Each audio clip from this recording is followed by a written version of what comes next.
Hello everyone and welcome back to another Weekly Poker Showdown brought to you by Party Poker. I'm your host Jaime Staples, and this week we get to talk with Andrew Neeme, the pioneer of vlogging on YouTube. He wasn't the very first to do it, but he took it to new heights. He brought Casey Neistat's style into the poker world and did it with his own spin.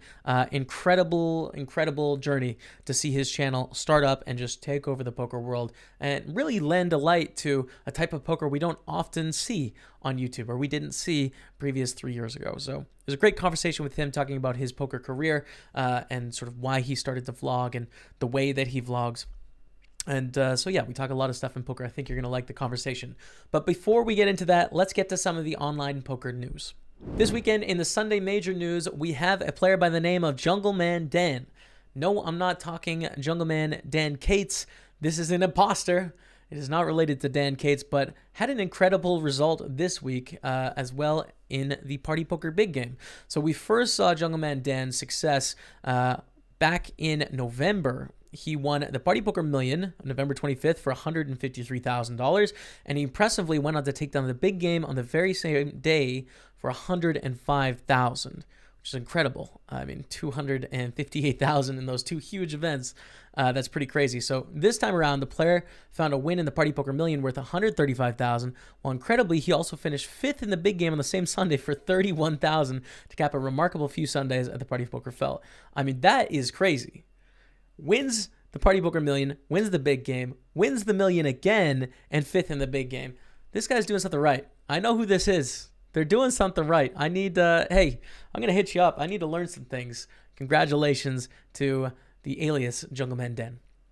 Team Party Poker's Anatoly Filatov booked a fifth place finish in the same big game for $27,663. Congratulations. Elsewhere, well-known pro Simeon Mattsson of Sweden triumphed in the 1K Sunday warm-up 8-max over on PokerStars for $29,806, where Team Party Poker's Patrick Leonard finished a fifth place finish worth $10,851. Let's head over now to some of the live poker news. Just this past week, Christopher Pewitz was crowned the WPT Germany main event champion. German player banked 270,000 euros for the win, plus a $15,000 seat at the season-ending Tournament of Champions event. Pewitz topped a field comprising 510 entries to take the title in Rosvedov, and the 23-year-old has only been playing poker for 2 years and defeated Hungary's Laszlo Papai heads up, who collected $174,500 for their effort. WCP main event champion Hussein Ansan was vying for the last piece of the prestigious Triple Crown Jigsaw, but departed in seventh for 40,000 euros. I had a chance to check out some of this tournament the past Sunday on Twitch. Really awesome coverage. Some great work they're doing in Rosvedov, and I think some really good events coming up this year for Party Poker Live that are going to be streamed on Twitch. So quick plug for my platform, my home base, Twitch. Drop by partypoker.tv or twitch.tv/partypoker. Check out some of the events coming out there this year. Joining me on the podcast this week, we have I don't even know how to really intro you, Andrew, because you started a category of poker. I mean, there was a few people creating vlogs, right, about poker, but you kind of took it to a place that it'd never been before. You kind of brought Casey Neistat, but in a Andrew Neeme sort of way, where it was smooth and just calm and like you're on a vacation, to poker videos, man. So like, you are a huge part of our industry today. I'm very excited to talk with you. Andrew Neeme, welcome to the show. Thanks for having me, Jamie. The one of the nice guys in poker. I like to think of you as, it's just usually or always drama free, and just one of the friendly faces that we have in poker today. Thank you, man. I appreciate that. I do my best. So I have a lot I want to bring up to you because you do a lot in poker, but let's start with just pure poker before we get into your YouTube pursuits. I want to know, like, what is the Andrew Neeme origin story? How did you find yourself playing the game before you started creating videos about the game? Found myself very much fish Andrew Neeme in the game.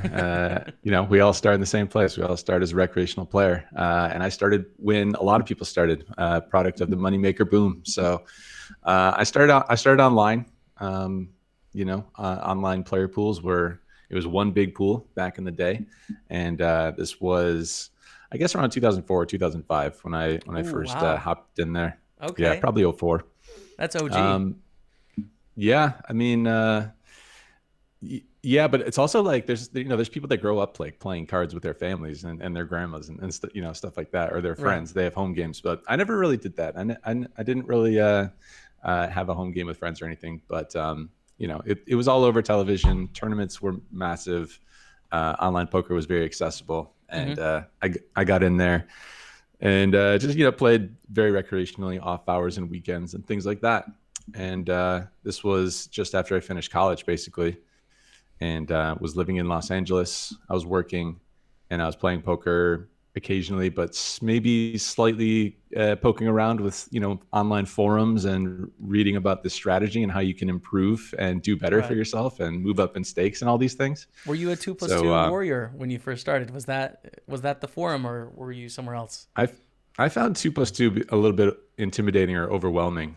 So I Right. was hanging out on Full Contact Poker, which was Negreanu's site. Nice. Okay. Yeah, I can see it. Yeah, mostly lurking, but occasionally posting a hand or two, and then reading what there was a bunch of good players on that site posting stuff all the time, and just reading about their hands and their thought processes, and kind of slowly started to do better. My job was kind of winding down as the economy slowed down later in that decade, and at the same time, poker definitely not slowing down, and not for me either. Just kind of ramped it up. Amazing. There it is. So, um, when you kind of decided like this is going to be a thing I can do, what was going through your mind when you took that leap? I always want to hear people's mindsets going from like a normal job to like, holy smokes, like this is what I do now. The social pressure, like your friends, your family finding out, like going through those first downswings. Like, just take me through some of that. Yeah, well, the thing is that, I mean, I guess I kind of did it what's probably the best way that you can do it. It was kind of like a slow ramp up in Mm, poker while the job was kind of slowing down. So, like I mentioned, the economy was kind of slowing down. I was working in music industry, and the last company I was at was supposed to have, one or two projects that were deemed my projects that I was going to work on, and a couple of things ended up not happening. And it just kind of slowed down and became a part-time job, which meant that recreational poker became a part-time job. And then the actual job became freelance instead of part-time, which meant more time for poker. And so I think that's kind of the way, people ask me, when they're debating about getting into poker, or, more into poker, or taking it at a professional level. They ask me, how do you know when you should make that leap, or, just how do you go about that process? And I always say that you should play in your off hours and on the weekends and things like that. And, keep the job, keep your expenses as low as possible, have the income from your job, and put in a bunch of hours, and slowly try and improve in poker and try and ramp that up. And that's pretty much what happened. So I started, I built up a decent, little role playing online poker. Started in small stakes and slowly went up through the stakes up to like 5-10 online. Granted, I don't think I can beat 5-10 online these days, but this is a different time period we're talking about. And so yeah, I think it wasn't quite a shock to the system as you might envision. But yeah, I think I'm also pretty lucky to have parents that are pretty open-minded about these things, and they will say things like, "We just want you to be happy, give it a shot." But on the inside, they also might be terrified at the same right. time. But at least they didn't tell me as such. I'm sure my friends also had their conversations when I wasn't around. But no, it didn't. Absolutely. They Yeah. didn't call me. They didn't call me crazy to my face either. So your intro story is pretty remarkable because almost no one has that story to poker. Like, you had a degree, right? And you were working in a career and slowly transitioned like smoothly with your bankroll. It seems like everyone that is around today just like kind of was like 18 to 22 and just like, oh, okay, I'm just gonna try this, and then it just stuck, Sure. and it became their obsession. So I find it really amazing that like the the practice what you preach is like actually how you got into the game. It's like the guidelines pros give today is what you did to get to where you are, because that's not Right, that's sure. not usually how it works. Yeah, that's also, but it's also like it's not to say that it wasn't without tons of struggle. And then so after, I left, I had stopped the actual job and was playing poker, and then moved to Vegas. And I was winning in the games, I'm sure, but also probably made pretty much every mistake that a professional poker player could make at the time. A guy in his late 20s, single, moving to Las Vegas, poker player lifestyle. Spun my wheels for a long time, and it wasn't just like, smooth sailing, winnings all the time. Right. Okay. It leads me to one of my questions. I asked Negranu. I'm curious. So let's transport you back, right? You're $15,000 in this hypothetical world. You don't have any job. You also don't have any family or any connections. So you're just completely free. 15,000. You love poker with your whole heart, and you want to play live poker for a living. What would you do in this alternative universe? Like, what would be your steps? You mean like in this year, 2020? Yeah, like you can move wherever you want. You can play whatever stakes you want. Just like design a life. Um, I I think like such a massive portion of making sure that you are able to get out of the low stakes is keeping your expenses as low as possible. So uh, it depends where this hypothetical person's parents live, because I would say live with your parents Mm, until you can at least double that bankroll, I would say. If you cannot do that, hopefully you can find a couple of friends to live with, and live basically the entry level lifestyle where you are sharing an apartment, and it's not super glamorous. You're just like a foot soldier. You're just on the grind. yeah. And there's a few places. Vegas is okay for like the low stakes, like 1-3 and 2-5 isn't bad.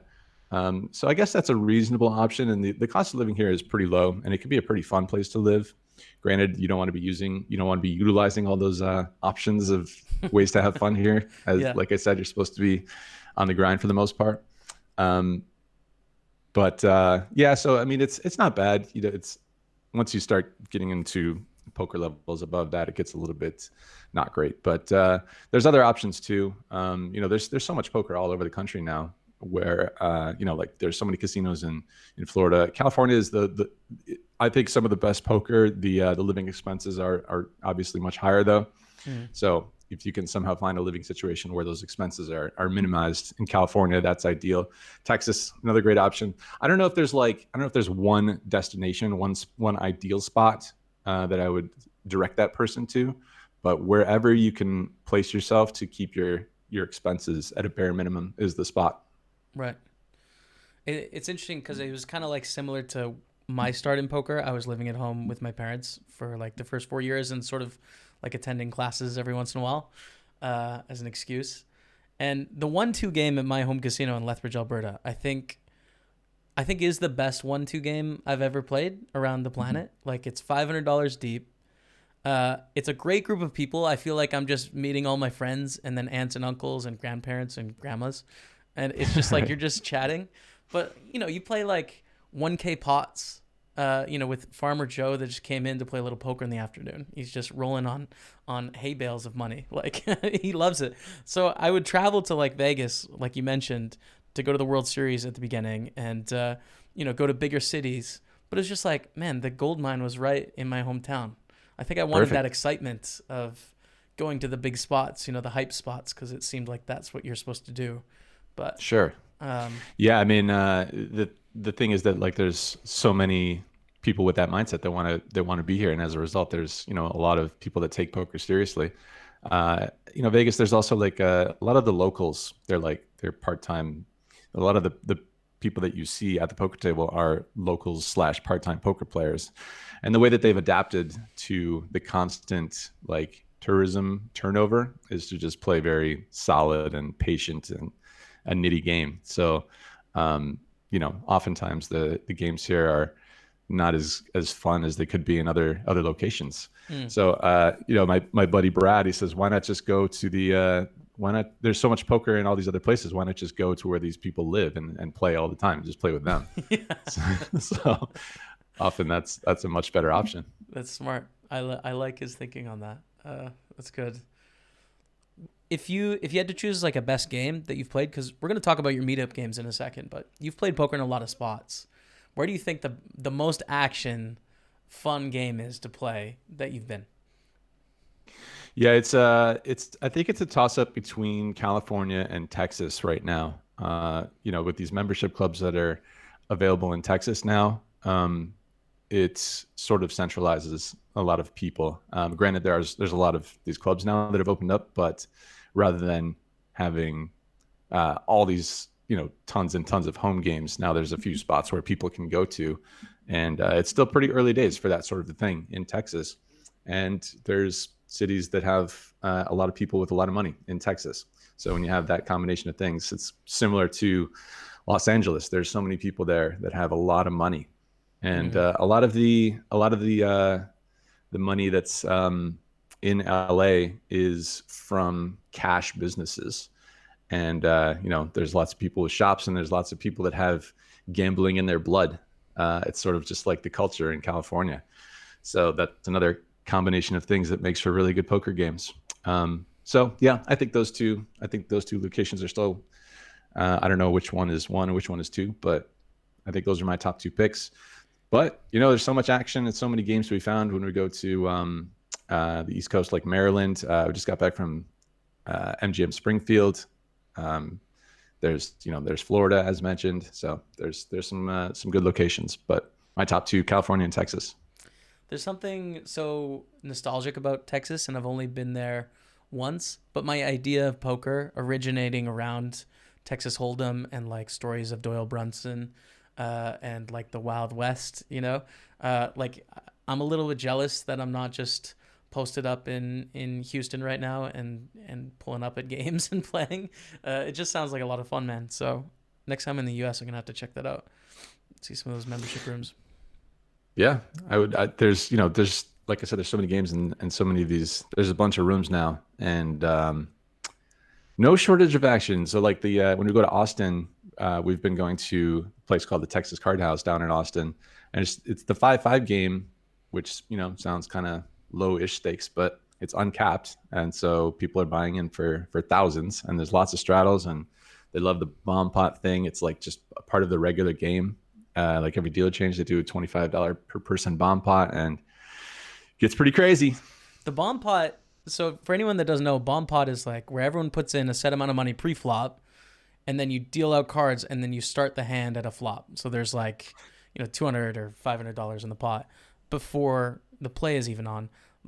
Where did this come from? Because it wasn't a thing when I started playing 10 years ago. Right. And now it's like bomb pots are the bomb. Everyone wants to play bomb pots. Yeah, the online audience might not. The online poker audience might not be familiar. They don't have these online yet, do they? No. I think it might have started either in like Reno or Sacramento. Somebody came up with this idea. I feel like I played with somebody who said that they were in the original game where they came up with this idea and they started it. But I don't know. I don't know who exactly to give credit to. But then once we started, we put it in the videos. I don't know if I saw it at Live at the Bike as well, but we had them in the meetup games. Thought it'd be fun to introduce it as part of the the social less grindy aspect that can be the meetup game sort of scene. And once it gets into the YouTube videos, that's the distribution platform that is YouTube. Off it goes. Yep, absolutely. I want to get into those meetup games, but I have one more question about poker.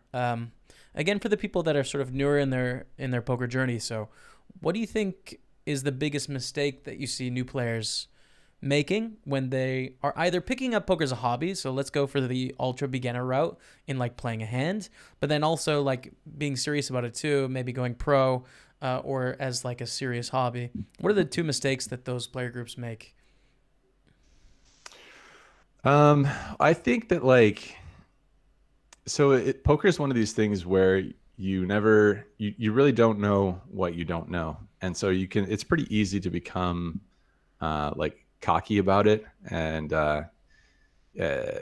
I get the occasional message where it's just like someone is talking in very like, I don't know if like esoteric is the right word, but just, talking about like how they feel like they know all the moves, they know all the plays, they feel like they know when to bluff and when not to. But Right. they're talking in like very like general terms. They're not talking about anything specific when it comes to ranges and stuff like that. And so I think they underestimate um, the studying aspect and different things that you can do. Granted, there's like, there's all these different ways to go about studying now. There's training sites or coaching or what have you, and different people will react to different things. But there's just so much information available now, especially No Limit Hold'em, and very easily at your fingertips, that people definitely take it for granted when they're getting started. And I would say not putting in that sort of work. And I think I did the same thing. I mean, like I said, I was reading forums, and back then, granted, there wasn't as much information as readily available. But I don't think I'm trying to think if I had a card runners membership back in the day. I don't think so. So, I was a just stuff Deuces like that. Cracked guys, but the card yeah. runners was always like, I get a free membership somehow through some rake back scheme or something, I'd check it out every once in a while. Yeah.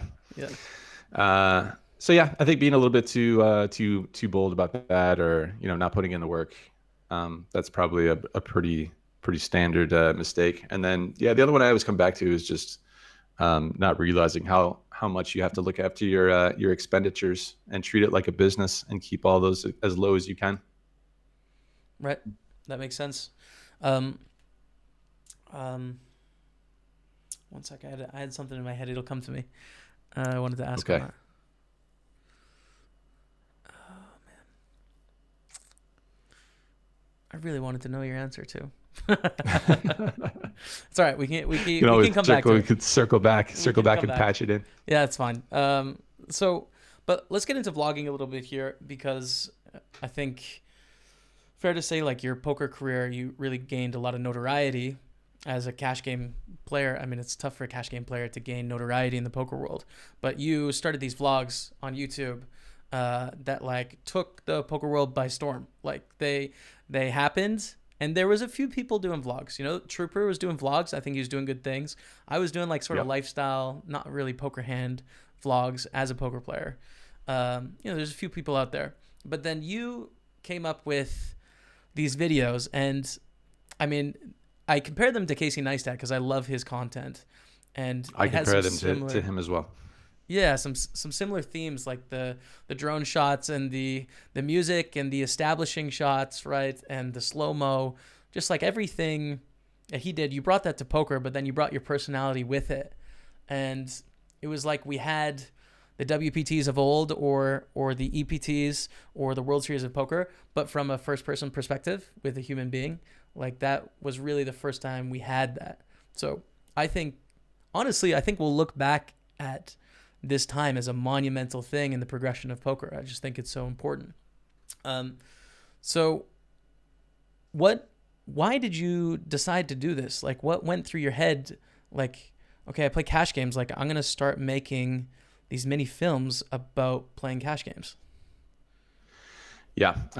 Well, I thought that the videos, they would just kind of make sense. And, for a couple different reasons, both for me and for the audience. As far as like why I made them about cash games, I made them about cash games because that was what I was playing. I've played like so few tournaments for somebody who's like been playing poker for like 10 or 11 years now. I haven't cracked the 5-digit mark, or the 6-digit mark on my Hendon mob. It's still under 100K. Yeah.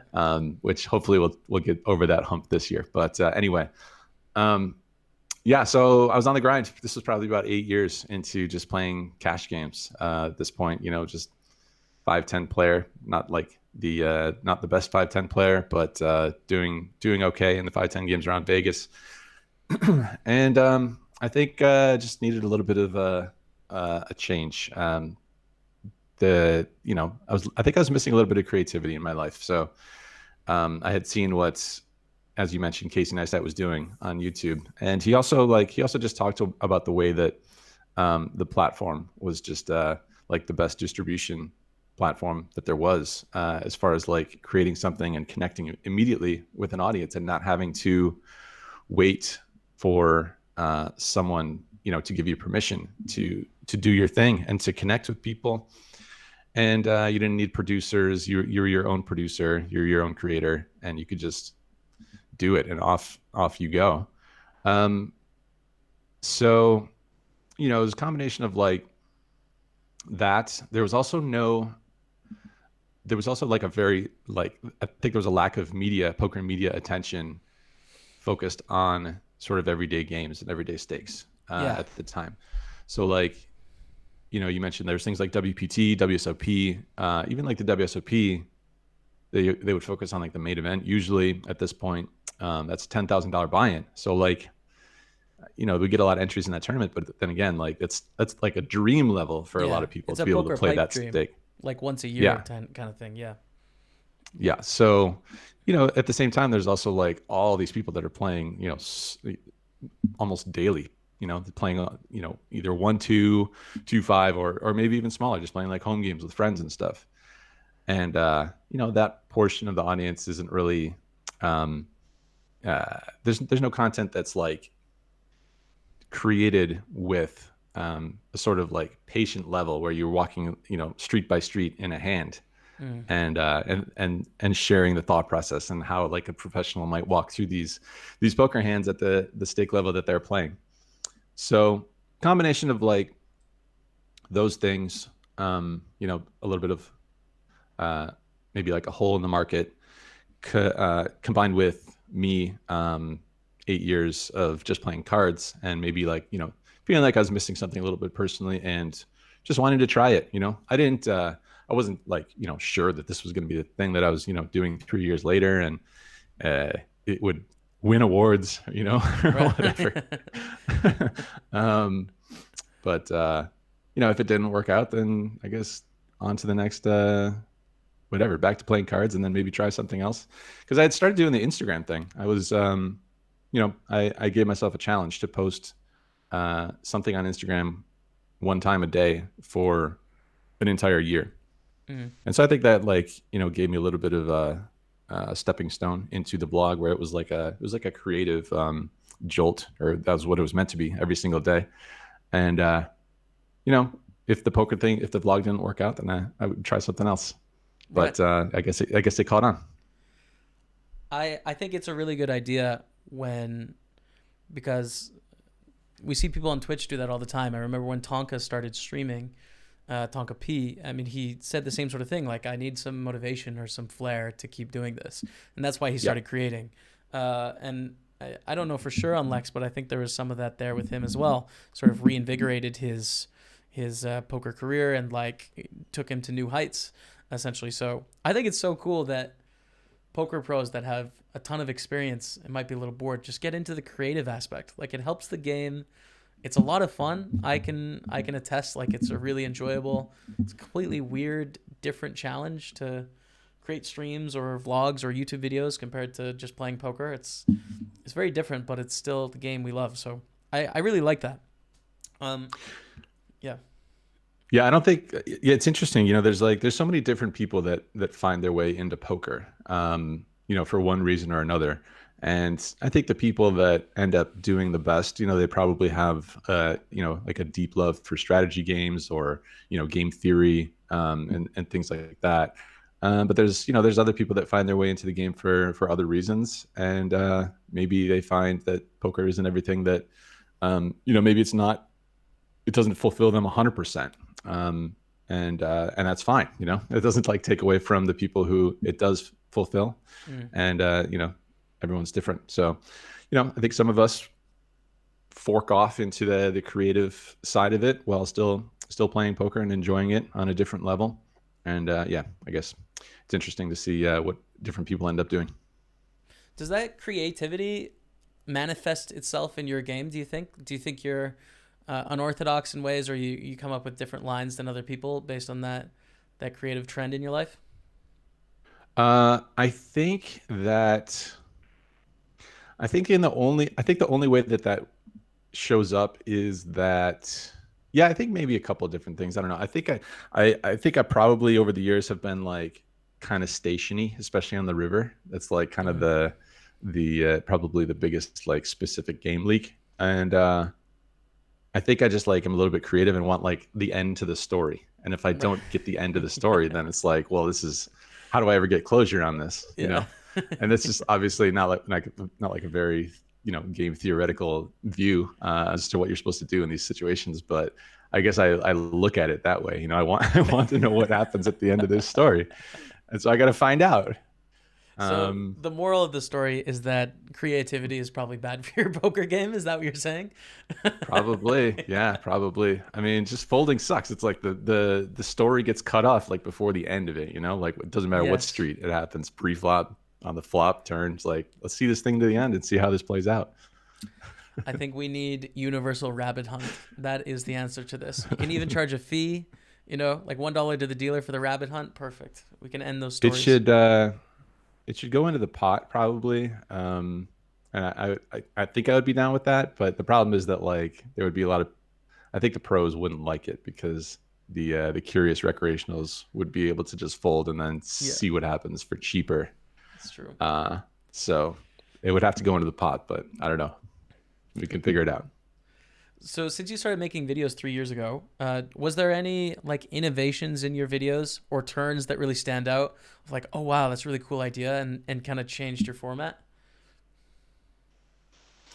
Uh, wouldn't say the format. I think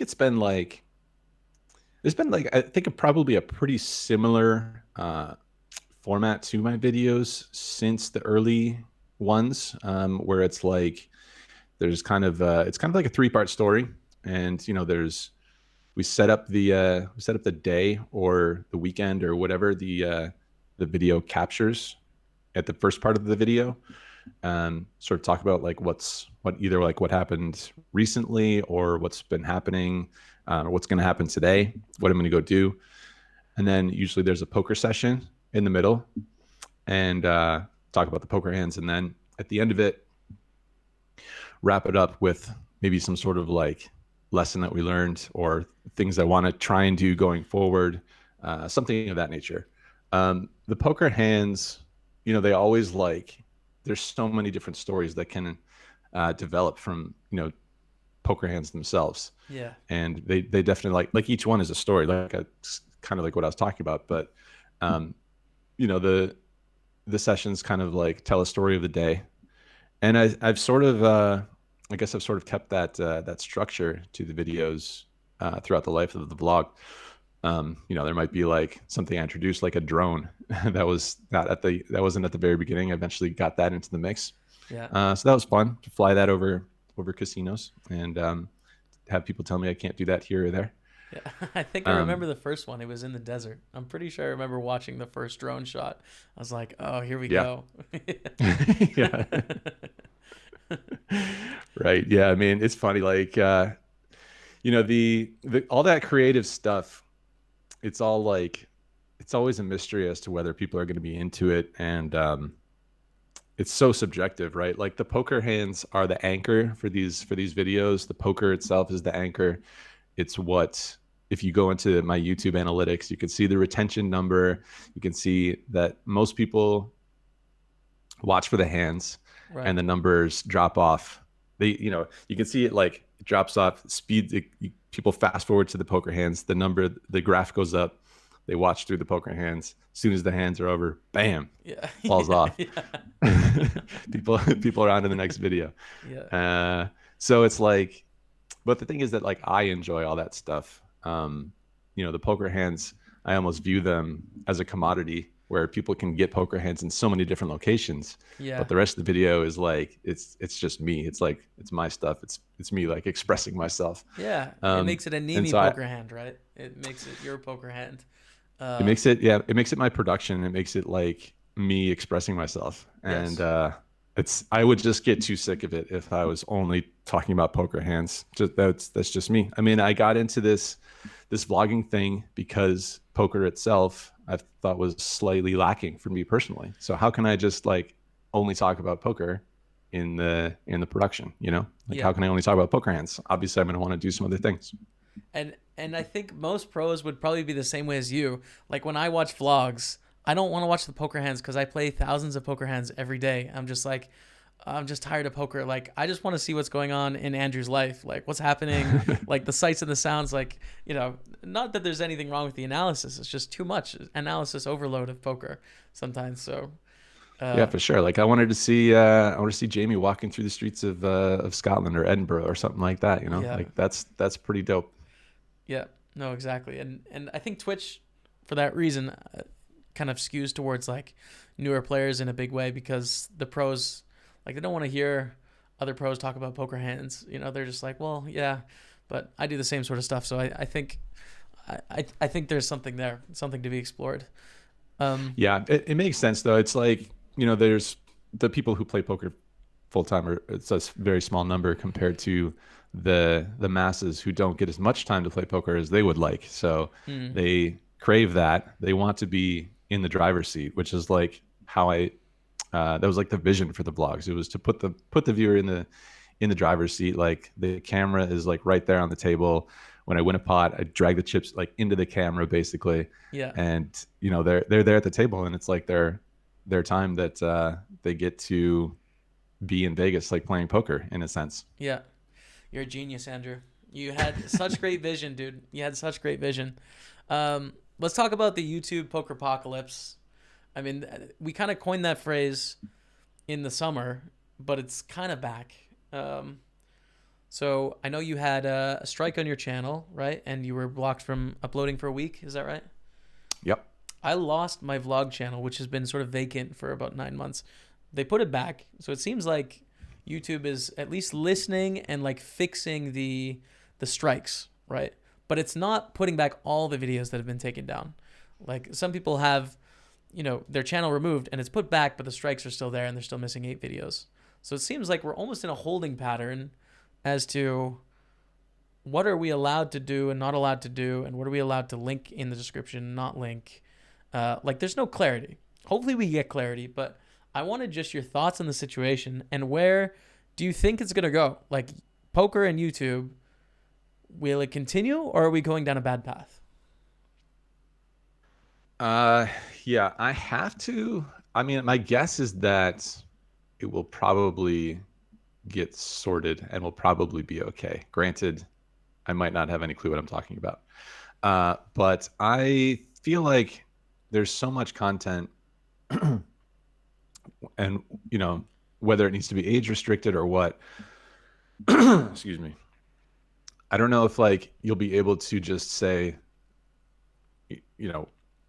we can't have any gambling focused content. It just seems to be so broad of a topic and something that so many people are interested in that it doesn't seem like it would make any sense to me to just completely remove it, because it's not just poker that we're talking about. We're talking about like, if poker doesn't make sense to be on here, then obviously you would have to like look at all casino games and everything of the sort. And like, don't people like play like gin rummy and stuff like that for money sometimes? And poker is the best case of all casino games. Like it's the one that deserves to be on the platform the most of any casino game, I think. Yeah. Yeah, and you got, there's all these people that like make these slot videos where those, it seems, I don't know if those have been, I don't know if they're suffering like the current struggles that we are as well, but there's all sorts of people that like make just these videos of themselves playing slots. People like to watch other people playing slots, believe it or not. And there's just tons of content out there that it seems like it would be such a massive pull down to remove all of these things. So I'm optimistic about it. I think it'll get sorted with, I don't know, like, we've heard someone say that there's new guidelines coming. I don't know if that means for the people who are in charge of monitoring this, or if it's guidelines for us as creators. It right. Remains to be seen what exactly this stuff means. It's just tough when like you can't have an actual conversation with somebody at YouTube to get on the same page with about these things. Yeah. We have a contact over there. I would love to be able to get together with him in Los Angeles. He said that he wants to get together at some point. I'm I'm going out to LA once a month for the Meetup games, so I'm available to have a chat if he's available. But I don't know. We're just going to have to wait and see for now. Yeah, I'm with you on that. I think it's such a slippery slope between where the line ends for Google and YouTube and gambling content, because I do understand their concern of, we have 300 hours of video uploaded every minute on the site. We can't see it all, and we can't have scary stuff on the site because we'll get sued. Like, our name will be put together with these things. Now, poker isn't in that category, but it's like, it's close because of its proximity to gambling and because of its proximity to other areas. You know, it's closer than like a children's show would be. So bots have to determine what is okay and not okay. And then when they get it wrong, humans have to then be like, oh, the bot got it wrong or not. And then human error. Right. So it's just like, it's such a hard problem. Like, imagine 300 hours of video every minute and you need to figure out what's good or not good. Like, it's I really don't, I don't know how they do it. I don't know how they do it either. I know that I think I read that, like, Facebook has a team of like 30,000 or 50,000 people all over the world who basically are moderators of sorts. They're just monitoring content, to make sure it's Facebook approved. And there's like, these people have sometimes these people have like PTSDs type of reactions as a result of like looking at all this stuff. They're like they're on the front lines of just all the worst content in the world, basically. So I don't know what the situation is at YouTube, if it's just the bots that flag the videos, or if the bots send it over to a person and then that person flags the videos. Yeah. Who knows? Sure. But it's obviously, like you said, it's definitely a monumental task to look after all this content. And if my hand graphics are, in every single video, that's probably a reason that it might get flagged. And then they see a link to like a training site in the description box. Maybe that someone sees that, doesn't realize that that's not a gambling platform. That's like an informational site. I think that was happening to a lot of the videos. I think training sites were being flagged as problems. I think that makes a lot of sense, especially for, there's poker's a foreign language to the vast majority of the world. So it's not unreasonable that someone would not know what that's about and pull it down. But I don't know. It would just be good to, like I said, have a proper medium form, long form conversation with someone just to make sure what's happening and whether it's going to be moving in the right direction or not. Yeah, I agree 100%. Like, I don't think you can take guys day trading off of YouTube, right? Like, you can't take stock market information off YouTube. Like the line will never be clear, but it's taking a step back. I think no matter who you ask, poker, the game that is broadcast on ESPN to the world, not being on YouTube just doesn't seem right. There's something wrong with it. So, yep, I'm with you, and I'm optimistic as well. Fingers crossed it works out. Yes. I forgot to ask you about Meetup games earlier. So that's a format that changed in your vlog, because Meetup games weren't a thing when you launched the vlog, and now it's like Fair point. It's a pretty big theme. So what's going on with Meetup games? What are they? What, the whole thing? Right. So the I guess like the the medium that is YouTube. So I'm making a video, edit it in my home office, post it on YouTube. People watch it, and then they leave comments or send DMs, and then I reply to those. There's no it's a digital platform, so there's no face-to-face interaction. And so we're all poker players, and we are often running in the same circles. So I thought, why not just get a bunch of these people together and have a fun night of poker where I'm not going to be wearing these things. Probably going to be a more social night. We're all sort of somewhat on the same page. I wouldn't say know each other, but like we all share something. It's like we're fans of these vids and stuff. And poker can be kind of a grindy setting a lot of the time. It's like it's supposed to be a social game. There's the thing is that there's different ways that you can play and approach poker, right? So you can approach it from the professional pursuit, and that's totally cool. You can be on your own mission. You can study on your own. You can show up to the table. You can wear headphones if you want. You can bring your iPad if you want. as long as it's within the rules of the poker room, that's cool. There's this other avenue in which you can enjoy poker, and which is like totally social. Again, coming back to like the home game with friends sort of a thing.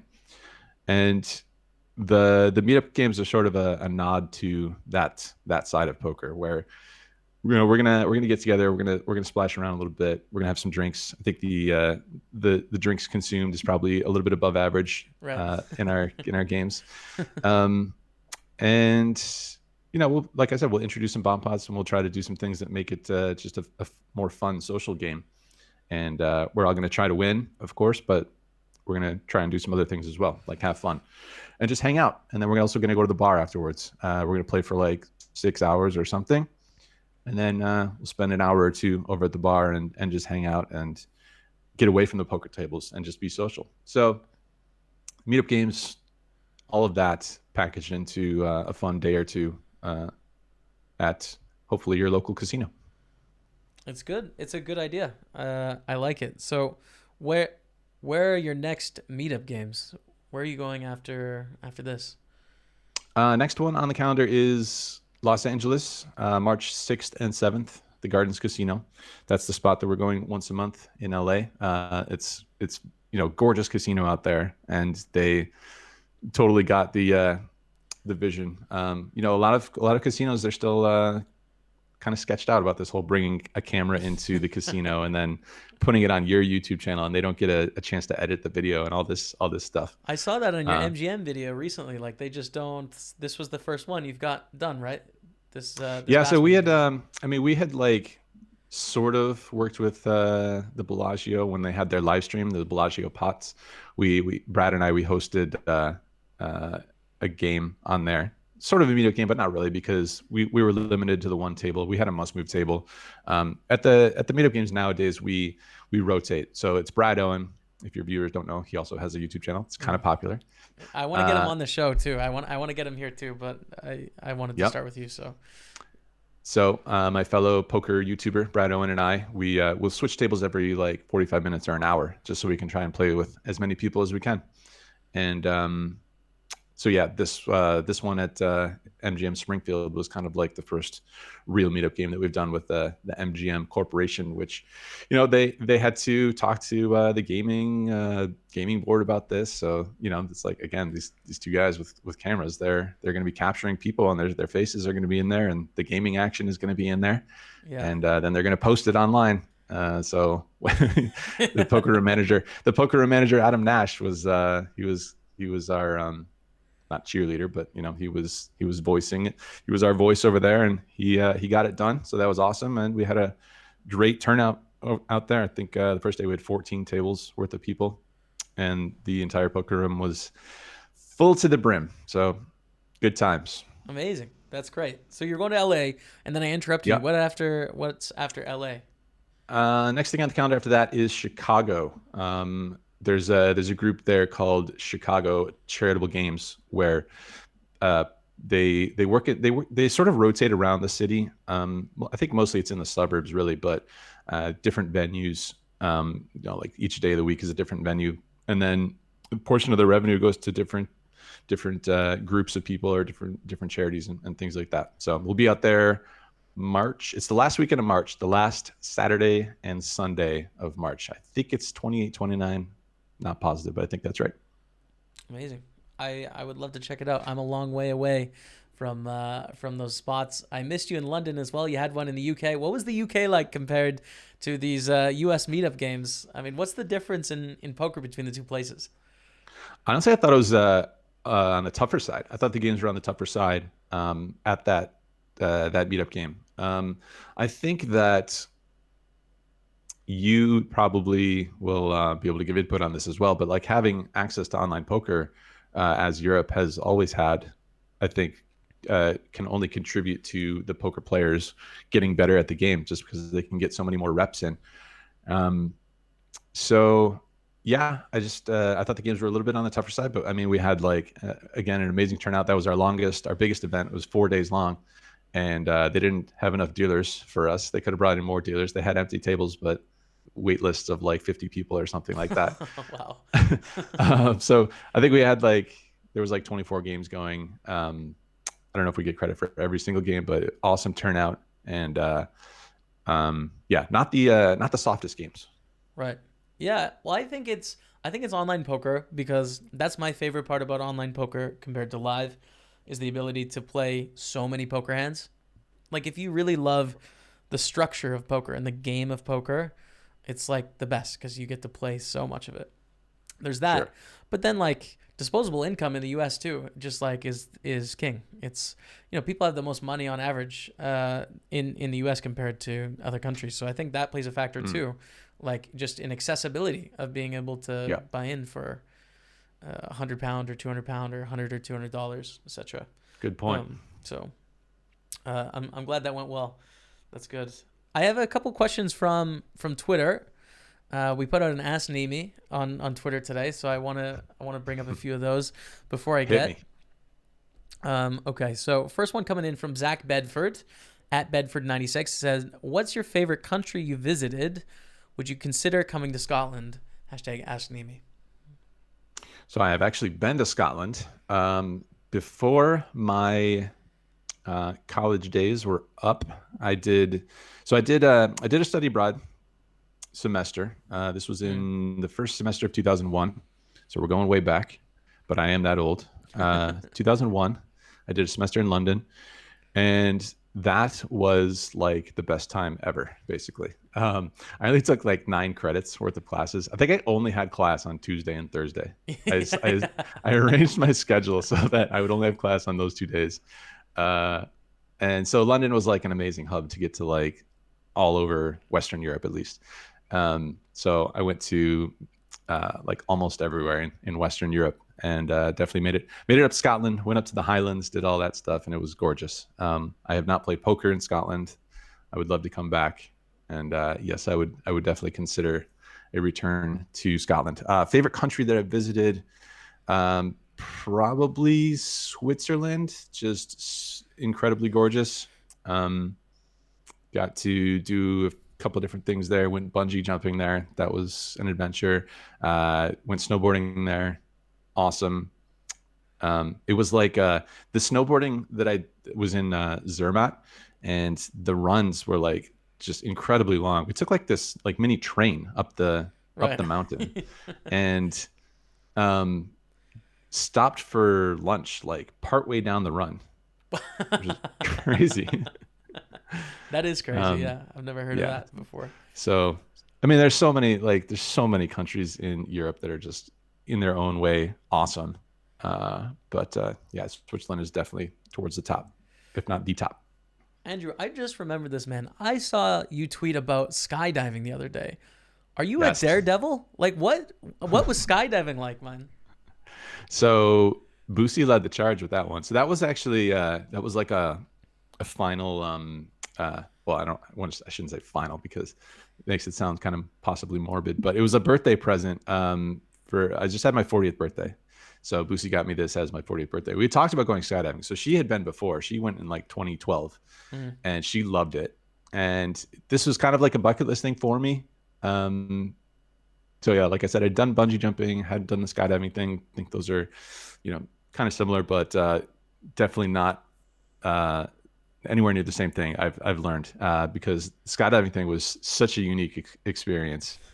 It was, there's nothing like it. It was such a blast, but I was pretty terrified. I'm not going to pretend like I was, Mr. Daredevil, like all bold. No, I was, I was terrified. But I would do it again because it was so cool. It was awesome. Highly recommend. Wow. Okay. Couldn't pay me enough. Just on the record, couldn't pay me enough. Bill Perkins, throw a number out. I'm saying no. There's just no chance. No way. There's definitely a number. And what if your missus was like, we have to do this. This is the only thing I've ever wanted to do in my life, and I just need you to do this with me. I'd take a ride up on the plane, and then I'd push her out. I'd push her out. Well, the cool thing is that you're sort of like, you don't have to do any of the work. Like bungee jumping, I had another opportunity to do bungee jumping in so Boosie's from South Africa, and gone there a few times, and she did bungee jumping when we were over there the last time, and I was like, I'm good. I've already done it. The problem is that like you have to jump, right? That's Right. hard. You have Yeah. to throw yourself off the ledge. In skydiving, when you're so it's tandem, right? You have the instructor with you. You're attached to him. He does everything. He literally like edges you up to the door of the plane, Yeah. and then he's like, you don't even need to grab the bar. Don't do anything. I'm just gonna push you up there, and then I'm gonna shove you out. So Right. you're just along for the ride, Yeah. Taking the leap is the hardest part, but as long as you don't have to do that, I feel like I'm all right. Yeah. Okay. That's intense, man. I'm nervous. My palms are sweating. Like my palms are sweating. We got another Ask Neeme here. Biggest pot won or lost? This is coming from Johnny G. Godsmark Johnny. Yeah, so this question comes up a lot, and it's like it's always so anticlimactic because I haven't like had any massive like crazy shot takes in my poker days. Right. So I'm like sort of the mid stakes grinder guy on YouTube, and it's like I played 5, 10, 20 PLO. This is probably or no, I mean I played the ante game on Live with the Bike, but I wasn't super deep. Um, yeah, like 5, 10, 20 PLO. There was again not incredibly deep in that game either. So it's only the biggest pot that I play is only gonna be around like 7K or 8K or something like that. Nothing super sexy, unfortunately. Yeah. I mean, that gets the heart going still. I think, I mean, that would get my heart going, but I feel you on that too. Like some people with insane numbers. But I think that's okay too. Like you don't have to glorify the big pots, do you? Like it's okay to not play big pots in the biggest games. Well, I mean, I think it's kind of cool because I still think like the biggest poker that I've played is very much ahead of me. It's not like it's Yeah. all behind me. So I'm definitely going to play higher stakes, and there will be some bigger pots. But so I guess just like keep checking and keep watching. Let's You'll see it in the go. YouTube. You'll see it in the YouTube title on the video. It'd be like biggest pot ever played! Exclamation! Exclamation! Must watch! Exclamation! And then you'll always know, and it's the new biggest pot that I've ever played. Ace Ace Got to in the got to put the thumbnail with like clickbait. huge stacks. Yeah. Man, Right. I cannot wait for the Andrew Neeme shot take videos and biggest pot videos. I'm gonna put it on my Google alert like Andrew Neeme biggest pot, and I'm just gonna wait for it. I can't. I'm ready. I'm ready to go. Yeah, I'm All ready to. right, so we have a question here from Matt at King of the North. Hashtag Ask Neeme. Favorite brew? You're a beer guy, right? You like beer? Yeah, sure. Yeah. Tough question. I mean, so like there's one called Saint Bernardus, Belgian beer. ABT12 is the one in particular from them. That's definitely up there. The thing is that like there's just a ridiculous number of breweries all over the US in particular now. And it's funny because for the longest time American beer was just basically thought of as shit beer. Right. We were known for like Budweiser, Bud Light, Miller Lite, all these like giant brands of lager that was not interesting whatsoever. Now I think we have like the best beer in the world. Granted, Belgian beer is still awesome, but there's so many different breweries with just amazing variety, and it's like it's such like a fun scene right now. And it's hard to like keep track of all these different beers because there's all these different IPAs, all these different stouts, all these different porters, and I'm sure like yeah, some are better than others, but like there's such a huge spectrum that it's so like each one is like incrementally different or better than the other. But it's so fun to like go to these different breweries and try them. And Right. there's this brewery apparently. So we were just at MGM Springfield. We'll probably go back in August or so when it's warm. And there's this brewery called Treehouse that everyone's talking about, and people line up like for sometimes for like a couple of hours just to get into this place. They don't have any distribution like to any bars or any stores. They only have their beer available there, and Wow. people just. I mean, I guess they spent like $20 million into the development of the facilities and the grounds and stuff. So when you go there, it's like you're having an afternoon. Right. I don't know. I'm sure the beer is good, but is it like wait in line 2 hours good? I don't know about that. So yeah, that one Belgian beer is definitely up there. But I'm proud of how far the U.S. has come in beer world. So if I give you $50 million and you're tired of poker in 10 years, would you open a brewery? Like, would you ever get into the business? For sure. Yeah, for sure.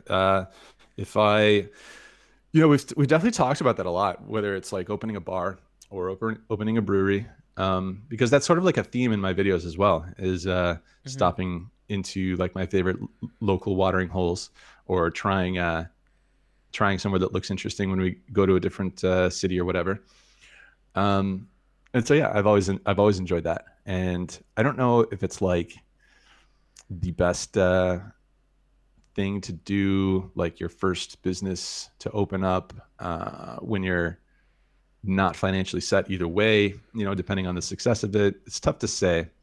I definitely have like an idea or two for a bar, but it's just tough to like suddenly move in that direction, rather Yeah. than take these incremental routes in the poker world and in the poker content world. Yeah. Absolutely.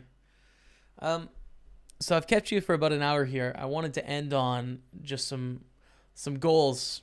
Where is the Andrew Neeme going? Like, what are you hoping to accomplish over the next year, over the next 5 years?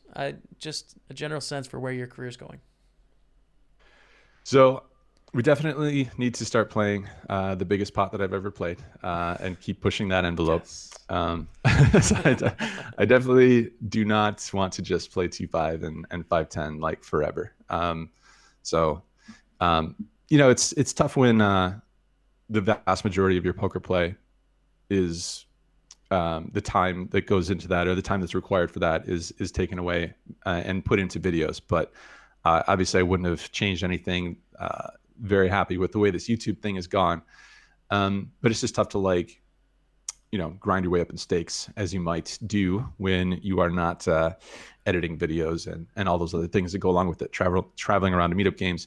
We did play we played we had a 5-10-20 meetup game in Los Angeles, and it went really well. Like, we got 5 tables worth of people together playing 5-10-20. So Wow. we're happy with that.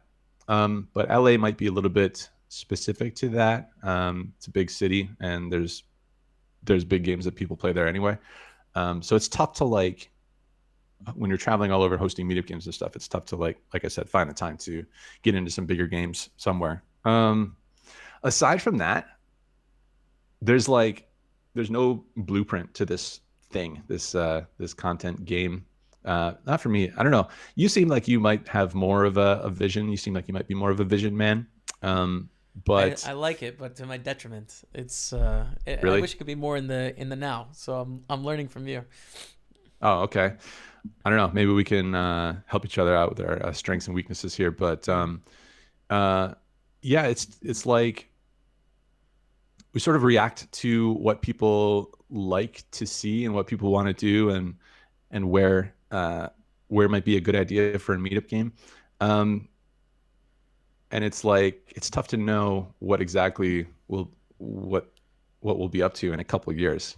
Like, Yeah. a couple of years prior to this, or 3 years prior to this, it would have been tough to envision what exactly this thing looked like. So I don't know. It's really tough. There's like a couple of ideas which I have no idea whether we'll actually pursue them or not. But I wish I had a better answer. I honestly don't know. That's good. I like it. I'm excited for Andrew Neame's biggest pot ever. I'm excited for the clickbait, like my biggest pot, stacks, aces, maybe put aces and kings. You know the drill. The YouTube poker clickbait drill by now. Everyone's got it. Everyone's got it. I really appreciate you taking the time today, Andrew. Thank you very much. Where can people check you out? Plug your spots so that people know what to type into their browser after this podcast. Yeah, usually just my name, Andrew Neeme. It's youtube.com/Andrew Neeme. Twitter is @Andrew Neeme. Instagram's a little weird. It's YAY Andrew, which I still regret to this day. I probably will change that at some point. Maybe, hopefully. It's artsy, man. I like weird. it. I think those are the main spots. And then we got the Meetup Games page is facebook.com/PokerMugs. That's MUGS. And I believe it's the same on Twitter @PokerMugs. Amazing. Great. Andrew, thank you so much. I appreciate the time. Until next time, man. My pleasure, Jamie. Always good to connect with you. Always good to see what you're up to. And I will try to have a better background comparable to yours, maybe, hopefully, next time. Cheers, man. Later. How cool is Andrew Neeme, right? So good. Thank you so much, Andrew, for taking the hour out of your day and speak with me. I look forward to having another conversation in the future, follow up, and see what that new biggest pot is. So big thanks to Andrew Neeme. Now, before I let you all go this week, we have our weekly competition, hashtag JSPokerHero. We give a ticket away to someone listening to the show. You are the show's representative for that week. We're hoping that we can get a show winner to actually win one of these big tournaments. So we're going to root you on. You're going to be our hero of the week. And you, of course, get to keep the prizes. So all you have to do to enter is use the hashtag JSPokerHero and answer the following question. But before I give it to you, let's follow up on what has happened in the last couple weeks. Last week's competition winner was Chris Robinson81 on Twitter, who guessed the total amount of the leaderboards. There was a bunch of people that got it right, so it was a random guess. So he won a $215 Party Poker Million ticket. I had to report our JS Poker hero, Chris Robinson, did not make it through day 2, so no cash for him. Thank you for playing. I hope you enjoyed it. That's all right. We're going to have someone else be the hero and win the million, maybe this week. Now let's get to the question for this week's competition, and it's another Party Poker skill testing competition. We're going to test to see if you listened to the promotions going on at Party Poker earlier in the episode. So what you have to answer on Twitter with the hashtag JSPokerHero is, how many points do you need to win on cash or fast forward tables to get into the daily cash boom tournaments? How many points do you need? It was earlier in the show. You can also find it on the promotions on the internet.